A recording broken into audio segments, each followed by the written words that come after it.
ଜୟ ଜଗନ୍ନାଥ। ଆଜି ହଉଛି ରବିବାର, ଆଜି ଅଗିରା ପୂର୍ଣ୍ଣମୀ, ଆଜି ପୂର୍ଣ୍ଣମୀ। ଆଜି ଯେହେତୁ ଆଜି ରବିବାର ଅଗି ପୂର୍ଣ୍ଣମୀ, ମୁଁ ଏବେ ବାହାରିଲି ଡ୍ୟୁଟିକି। ଘରଣୀ କରିଦେଇଛନ୍ତି ଫଟାଫଟ ରୋଷେଇ। ଦେଖନ୍ତୁ, ଅରୁଆ ଭାତ, ଛୁଙ୍କ ମାରି ଡାଲମା, ଶାଗ ଭଜା। ଆପଣ ଜାଣିଥିବେ ମୋର ସାଇଡ଼ରେ ଟିକେ ଅଛି ହେଇ ବାଇଗଣ ବିଲାତି,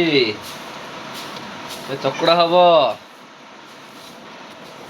ମୋ ଝୁଅ ଆଇଲାଣି, ଖାଇବନି? ନାଇଁ, ମନା କରୁଛନ୍ତି ଖାଇବାକୁ। ଦେଖନ୍ତୁ, ଆସନ୍ତୁ ଖାଇଦେବା ଟିକେ ବସିକିରି, ଆସନ୍ତୁ। ଘରଣୀ ଆଜି ଏତିକି କରିଛନ୍ତି ଫଟାଫଟ ରୋଷେଇ। ମୁଁ ଗୋଟେ ବେଳକୁ ଖାଇକି ଯିବି, ବାହାରିଲି।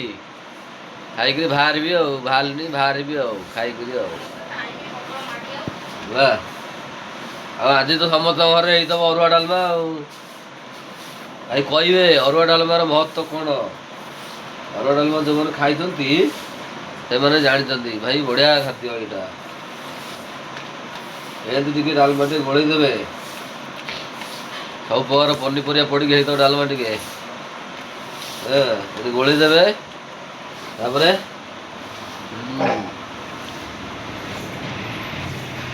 ଦେଇଦେବେ। ତା ସବୁ କୋଶଳା ଶାଗ,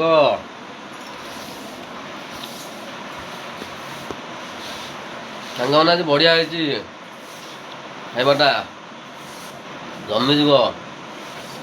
ବାକି ରହିଗଲା ଟିକେ ଲେମ୍ବୁ ଲଙ୍କା ଟିକେ ଆଉ ଟିକେ ଆଉ ଟିକେ ପାଗଟା ହେଇଥିଲେ ଆଉ ଟିକେ ବଢ଼ିଆ ହେଇଥାନ୍ତା ଆଉ, ବୁଝିଲେ?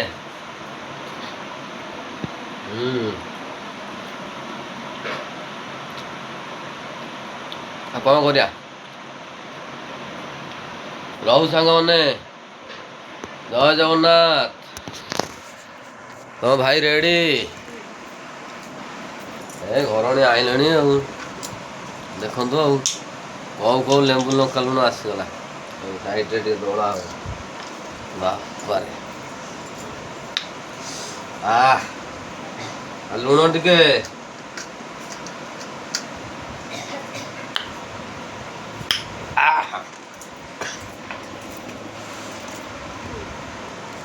ଜମିଗଲା। ରହୁଛି, ନମସ୍କାର, ଜୟ ଜଗନ୍ନାଥ।